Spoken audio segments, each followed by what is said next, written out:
আসসালামু আলাইকুম viewers, BD vision ব্লগের পক্ষ থেকে আপনাদের সকলকে জানাই আন্তরিক শুভেচ্ছা ও অভিনন্দন। ভিউয়ার্স, আমি নতুন আরও একটি ভিডিও নিয়ে আমি আপনাদের মাঝে আবার উপস্থিত হয়েছি। আজকের এই ভিডিওটিতে আমরা আলোচনা করব যে কবুতরের সর্দি কাশ হলে আমরা ঘরোয়া পদ্ধতিতে কী ধরনের ঘরোয়া পদ্ধতিতে কোন ধরনের ওষুধ খাওয়াবো, তো তা নিয়ে বিস্তারিত আলোচনা করছি আজকের এই ভিডিওটিতে। তো ভিউয়ার্স, এই ভিডিওর শুরুতে আমি আপনাদের কাছে ছোট্ট একটা অনুরোধ করব, যারা আমাদের এই চ্যানেলটিকে এখনও সাবস্ক্রাইব করেনি তারা অবশ্যই আমাদের এই চ্যানেলটিকে সাবস্ক্রাইব করবেন এবং পাশে থাকা বেল আইকনটিতে ক্লিক করবেন।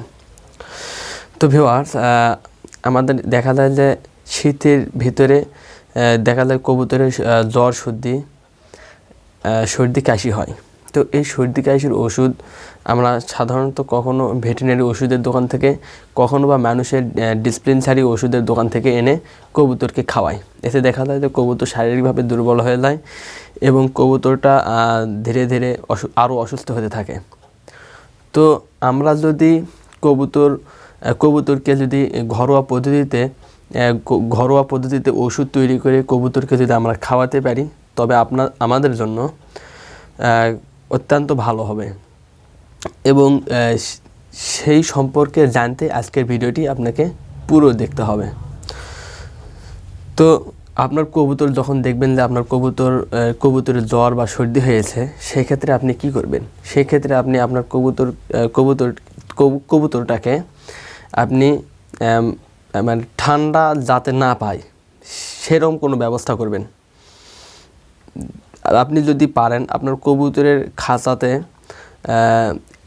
100 ওয়াটের বাল্ব লাগিয়ে আপনি আপনার খাঁচার তাপ নিয়ন্ত্রণ করতে পারেন, তাপ বাড়িয়ে দিতে পারেন।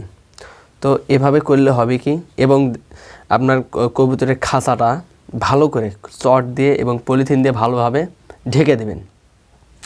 তো এটা হলো আপনার কবুতরের সর্দি কাশি হলে এটা সর্বাগ্রে আপনাকে করতে হবে।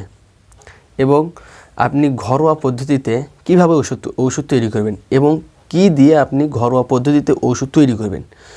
তো আপনি প্রথমে কোনো মুদির দোকানে গিয়ে আপনি কি করবেন, মুদির দোকানে গিয়ে ভালো করে শুনবেন যে তার কাছে অরিজিনাল কালিজিরার তেল পাওয়া যায় কি না। তার কাছে যদি অরিজিনাল কালিজিরার তেল পাওয়া যায়, এটা অবশ্যই অরিজিনাল পিওর হতে হবে কালিজিরার তেলটা। তো এই কালিজিরার পিওর তেলটা আপনি এনে সিরিঞ্জের মাধ্যমে আপনার কবুতরকে খাওয়াই দেবেন।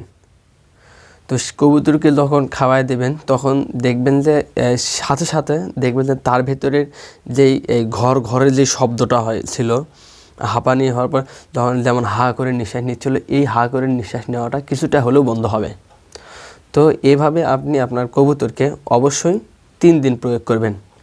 তো কি পরিমাণ করে আপনি প্রয়োগ করবেন? তো আপনার কবুতরকে যদি বড় কবুতর হয়, সেই ক্ষেত্রে আপনি আপনার কবুতরকে ন্যূনতম 1 মিলি পরিমাণ অরিজিনাল কালিজিরার তেল আপনি প্রয়োগ করবেন। মানে মুখটা হা করে সিরিঞ্জের মাধ্যমে খাওয়াই দেবেন।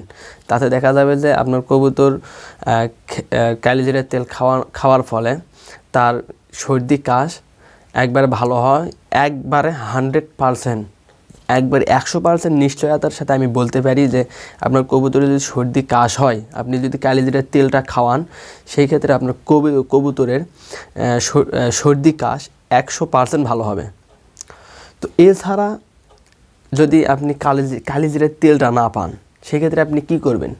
তো কালিজিরার তেল যদি আপনি না পান, তাহলে কোনো একটা পাত্রতে কালিজিরাটা ভালো করে বেটে নেবেন। ভালো করে বেটে নিয়ে তাতে সামান্য পরিমাণ পানি দেবেন।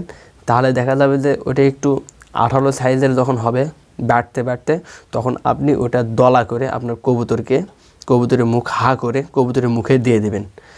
তো এইভাবে আপনি 3 দিন আপনার কবুতরকে খাওয়াই দেবেন। তাহলে 100% নিশ্চয়তার সাথে আমি বলতে পারি যে আপনার কবুতর অবশ্যই এই কালিজিরার তেল খাওয়ার ফলে বা কালিজিরা বাটা খাওয়ার ফলে আপনার কবুতরের যদি সর্দি কাশ ভালো না হয়, তো এর জন্য আমি নিজে দায়ী। আপনারা আমাকে কমেন্টে জানিয়ে দেবেন, তাহলে আমি আপনাদেরকে ওই কবুতরের যে মূল্য আসবে, কবুতর যদি মারা যায় যে মূল্য আসবে, সেই মূল্যটা আমি আপনাকে বিকাশ নাম্বার আমাকে দিয়ে দিলে আমি বিকাশ নাম্বারে দিয়ে দেবো। আমি এই কারণে এই কবুতরটাকে আপনাকে এত জোর দিয়ে বলতে পারি, কারণ আমার কবুতর এমন হয়েছিল। তো আমার আব্বা কালিজিরার তেল আমাদেরকে খাওয়াতো যদি সর্দি কাশ হয়। তো সেক্ষেত্রে আপনারা জানেন যে আমি সাধারণত একজন মুদির দোকানদার। তো আমি কালিজিরার অরিজিনাল তেল সাধারণত বিক্রি করি। আমরা নিজেরা ভেঙে কালিজিরার তেল উৎপাদন করি। তো সেখান থেকে কালিজিরার তেল বিক্রি করতাম।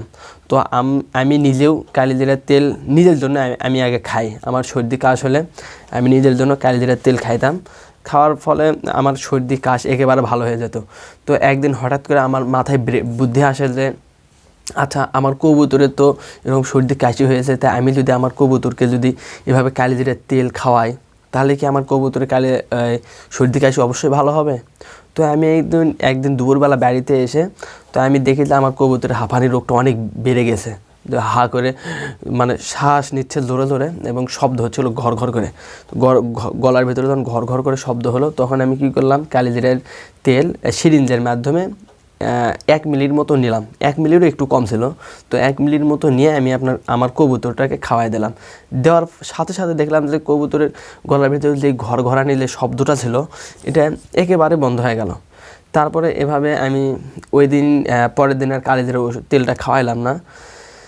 তো পরপর এভাবে আমি 3 দিন কবুতরকে কালিজিরার তেল খাওয়ানোর পরে কবুতরটা একবারে ক্লিয়ার হয়ে গেল। তো এই জন্য আমি জোর দিয়ে বলতে পারি যে কালিজিরার তেল যদি আপনি আপনার কবুতরকে খাওয়াই দেন, অথবা কালিজিরার বাটা যদি আপনি আপনার কবুতরকে খাওয়াই দেন, তো তার ভিতরে যদি কোনো সর্দি কাশি থাকে, তাহলে অবশ্যই সর্দি কাশি ভালো হবে। তো ভিউয়ার্স, এই ছিল আজকের ভিডিওটি যদি ভালো লাগে তাহলে অবশ্যই ভিডিওতে একটা লাইক দেবেন এবং শেয়ার করে অন্যদেরকে দেখার সুযোগ করে দেবেন। তো ততক্ষণ পর্যন্ত ভালো থাকুন, সুস্থ থাকুন। আসসালামু আলাইকুম।